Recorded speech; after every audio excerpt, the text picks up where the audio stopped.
Chaque fois que Dieu veut ajouter quelque chose à la vie de quelqu'un, il lui dit de porter sa croix. Malheureusement, il y en a ici qui sont parents mais qui n'ont pas de postérité, ils n'ont que des enfants. Ne pas se convertir, ce n'est pas avoir pitié de ses parents. Les gens vont à l'église, mais ils n'ont pas Christ en eux, ils n'ont aucune onction. Ils sont nuls et sans effet devant les yeux de la sorcellerie.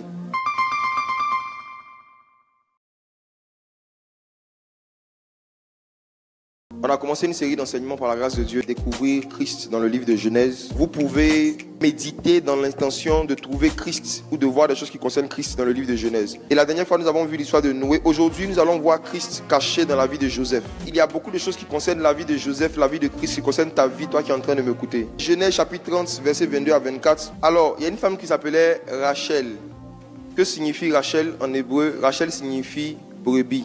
Et la brebis enfante son fils premier-né, l'agneau.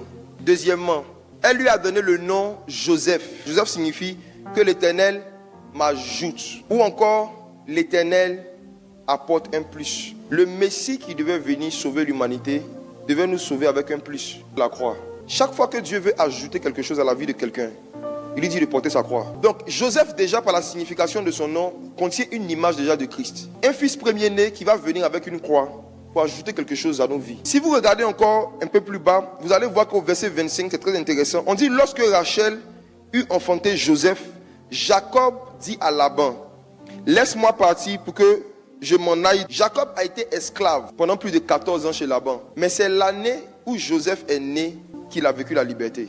Dieu montrait par là qu'il y a un sauveur qui allait venir avec un plus.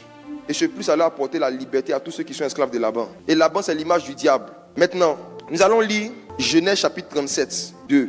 Jacob avait beaucoup d'enfants, mais c'est Joseph qui était sa postérité. On dit, voici la postérité de Jacob. Jacob avait 12 enfants, mais il avait une seule postérité. La postérité, c'est quoi? On est obligé de retourner dans Genèse chapitre 3 pour comprendre. Genèse 3, à partir du verset 14. Voici l'histoire de postérité. Je mettrai inimitié entre ta postérité et la postérité du serpent. Au moment où Dieu parlait à Ève, est-ce qu'elle avait des enfants? Elle n'avait pas des enfants, mais elle avait une postérité. La postérité, ce n'est pas la descendance. La postérité, c'est quoi? Galates, chapitre 3, verset 16. L'apôtre Paul dit que quand Dieu même est venu rencontrer Abraham et qu'il lui a fait des promesses, il n'a pas promis les promesses à ses postérités. Il n'a pas mis ça au pluriel. La postérité, c'est quoi? C'est Christ. On revient dans l'explication pour comprendre simplement. Dieu dit à Ève, il va mettre une colère, une haine, il va mettre par là entre la postérité de la femme, ça veut dire Christ, et la postérité du serpent. La postérité du serpent, c'est qui?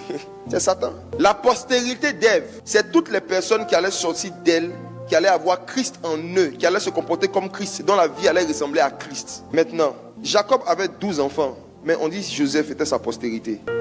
Parce que parmi les 12, c'était celui dont la vie ressemblait à la vie de Christ. On va voir maintenant à travers des choses qu'il a vécues, des actions qui annonçaient des choses que le Messie allait vivre. Je vais vous parler ce matin des 3 déshabillages de Joseph. Les 3 déshabillages de Joseph préfiguraient 3 grandes humiliations, 3 types d'humiliations que Jésus allait vivre et 3 types aussi de gloire qu'il allait vivre après ces humiliations. Commençons par Genèse chapitre 37, versets 23 à 24. La première fois où Joseph a été déshabillé, il était déshabillé par ses frères. Ce qui s'est passé, c'est que Joseph avait raconté des songes qu'il avait eus, qui avait vraiment mis en colère ses frères, et ses frères avaient décidé de se débarrasser de lui. Donc ils l'ont pris, et comme le verset le dit ici, ils l'ont déshabillé, on lui a ôté sa tunique, on lui a ôté ses habits, et on l'a jeté dans un puits. Et lisons Matthieu 27, versets 27 à 28, Jésus aussi a vécu cela. Il lui ôtait ses vêtements et le couvrit d'un manteau écarlate. Jésus a été déshabillé, comme Joseph, par les Romains, par des inconnus. Il a été trahi, il a été déshabillé. Mes frères et sœurs, lorsque 11 personnes se sont mis ensemble pour déshabiller Joseph, Joseph a rencontré une personne qu'on appelle Potiphar. Voici l'équation de la vie. Jésus avait 12 disciples. Jésus devait être abandonné par ses 11 apôtres. Parce qu'à Gethsémani, c'est 11 qui l'ont abandonné. Quand les soldats sont venus, ils ont fui. Et c'est après cela que Jésus a pu rentrer dans sa destinée qui était quoi? La croix. Le deuxième déshabillage que Joseph a vécu. Genèse 39, versets 7 à 20. Joseph attaqué et déshabillé par une femme. Joseph refusa non seulement de coucher avec elle, mais aussi d'être avec elle. Il lui laissa son vêtement. Voici le deuxième déshabillage de Joseph. La première fois, ce sont ses frères qui l'ont déshabillé. La deuxième fois, c'était une femme. On dit, elle le saisit par son vêtement, elle couche avec moi. Et il fuit en laissant son vêtement. Cet homme qui avait le vêtement d'un gestionnaire d'entreprise, il a été déshabillé. On l'a ramené encore en prison. Joseph était sorti de prison, il était devenu un DG. On a menti sur lui, il est redevenu prisonnier. Quelqu'un va dire qu'il est revenu en arrière. Non, Dieu dit qu'il a évolué. Joseph était en train d'évoluer vers sa destinée. Avant de vivre son deuxième déshabillage, Joseph ne pouvait pas interpréter les songes. C'est lorsqu'il a vécu cette fausse accusation qu'il a ramené encore dans la prison. C'est après ça que Joseph a commencé à interpréter les songes prophétiques.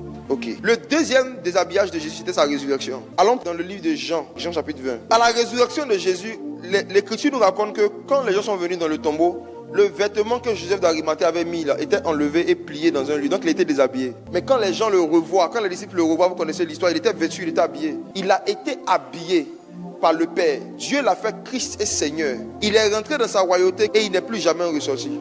Troisième et dernier déshabillage de Joseph. Pharaon fait un songe et il a besoin de quelqu'un pour interpréter le songe. Joseph est recommandé par un ancien prisonnier dont il avait interprété le songe. Pharaon le convoque. Et pour se tenir devant Pharaon, on devait lui raser la barbe et lui mettre un habit spécifique. Donc Joseph a vécu son troisième déshabillage, mais cette fois-ci, c'était maintenant pour rentrer dans sa gloire. Maintenant, le dernier déshabillage de Jésus n'a pas encore eu lieu. 1 Jean chapitre 3, verset 2. Nous sommes enfants de Dieu, ce que nous serons. Ça veut dire qu'on a une identité qui n'est pas encore révélée, qui n'est pas encore manifestée. Nous sommes fiancés à Christ et il viendra nous chercher pour les noces. C'est après les noces que l'époux se déshabille. Jésus, l'époux, va se révéler tel qu'il est. Ça veut dire que la connaissance que nous avons de lui là va devenir parfaite, exacte. On n'aura pas à lui poser de questions. L'enlèvement de l'église est le dernier déshabillement.